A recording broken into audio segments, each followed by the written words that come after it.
This is 55 TV and we're at Moniker Art Fair number 5 with the lovely Jo Peel. How are you doing? Very well, thank you. It's getting hot under these lights. I need to take this off, but I'm looking really scruffy underneath here, so I'm not going to do it. How are you doing? What's been going on in your work the last few months? Yeah, I'm doing good. I've been making a lot of new work for the show. All sorts of things, really. Right. You really focus on the city and the landscape. Yeah. How do you feel about this? Because it changed so rapidly the last few years. I mean, I don't know how long you've been in London, but you've really documented this. Talk to me about this and how your feelings on it is. I think, well, it's just fascinating, like watching sort of an area change so quickly, and the gentrification that you can see it before your eyes. You know, like 1 week later, like a whole street has turned into something that entirely different, and it's interesting, sort of sourcing out those buildings in flux and in transition, I suppose, between two worlds, and yeah.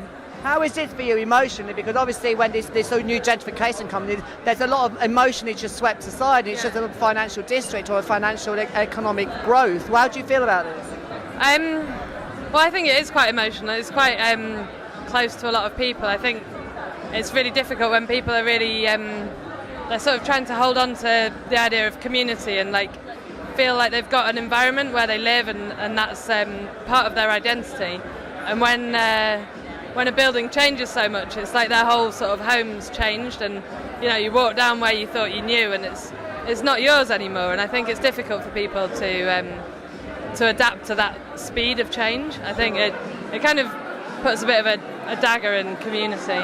Because you're not from London, are you? No, I'm from Sheffield. So you will really understand about that, the industrialisation, and Sheffield being a traditional industrial city, and London the same, but it doesn't happen in Sheffield like it has in London. And you must really have Definitely. I mean, like I think gentrification is seen as a lot more positive in Sheffield, because it's how London was.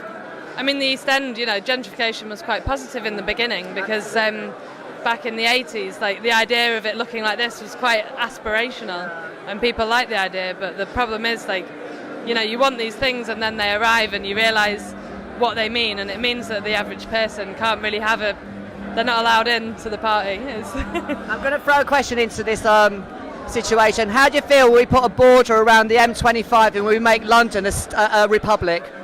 Oh, that sounds a bit dictatorial to me. I don't know. I think the opposite. Okay, that's good. We've got the answer there on the state of London Republic. Jo, it's really nice to see you. Let's catch up with you later on. This is 55 TV Moniker Art Fair, number 5.